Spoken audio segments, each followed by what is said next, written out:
അസ്സലാമു അലൈക്കും. ഇന്നത്തെ ക്ലാസ്സിൽ ഞാൻ പറയുന്നത് ഒരു ദുആയെക്കുറിച്ചാണ്.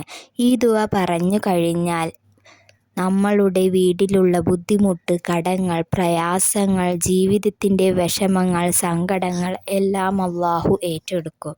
ഈ ദുആ വെറും 3 തവണ മാത്രം ചൊല്ലിയാൽ മതി. ഇന്നത്തെ ദിവസത്തിൽ നിങ്ങൾ ചൊല്ലണം. ഇനി വരുന്ന ദിവസങ്ങളിൽ അതിവിശിഷ്ടമായ നരകമോചനത്തിൽ നിന്നും സ്വർഗപ്രവേശനത്തിനുമുള്ള ദിവസങ്ങളാണ്. ദുആകൾക്കെല്ലാം പ്രത്യേകം ഇജാബത്ത് ലഭിക്കുന്ന ദിവസവുമാണ്. ആരും പാഴാക്കി കളയരുത്. ഇൻഷാ അല്ലാഹ് സ്വർഗം ലഭിക്കുന്നവരുടെ കൂട്ടത്തിൽ അല്ലാഹു നമ്മളെ ഉൾപ്പെടുത്തട്ടെ. ആമീൻ. ഈ ദുആ പറഞ്ഞാൽ നമ്മളുടെ ദുനിയാവും ആഖിറവും വിജയിച്ചു. കണ്ണേറ്, സിഹർ പോലുള്ള എല്ലാ കാര്യങ്ങൾക്കും ഈ ദുആ പരിഹാരമാണ്.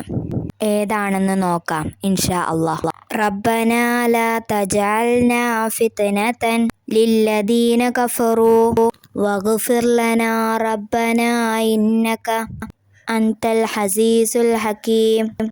ഇതിൻ്റെ അർത്ഥം, നമ്മുടെ രക്ഷിതാവേ, നിന്നെ അവിശ്വസിച്ചവരായ വിഭാഗത്തിൽ നിന്നും ഒന്നും ഞങ്ങൾക്ക് ആക്കരുതേ.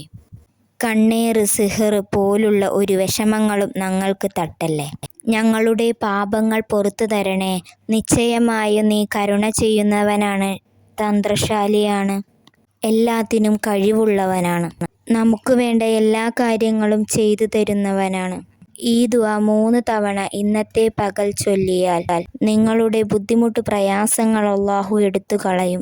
ദുനിയാവും ആഖിറവും നിങ്ങൾക്ക് സന്തോഷമായി തീരും. നമുക്കിത് ചൊല്ലാം.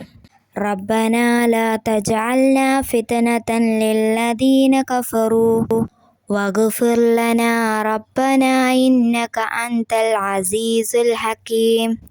ربنا لا تجعلنا فتنة للذين كفروا واغفر لنا ربنا إنك أنت العزيز الحكيم. ربنا لا تجعلنا فتنة للذين كفروا واغفر لنا ربنا إنك أنت العزيز الحكيم. ربنا لا تجعلنا فتنة للذين كفروا واغفر لنا ربنا إنك أنت العزيز الحكيم. മറന്നു പോവാതെ എല്ലാവരും ചൊല്ലുക ഇൻഷാ അല്ലാഹ്. ഇൻഷാ അല്ലാഹ് റമളാനിൽ അവസാനത്തെ 10 ചൊല്ലേണ്ടത് ചൊല്ലാം.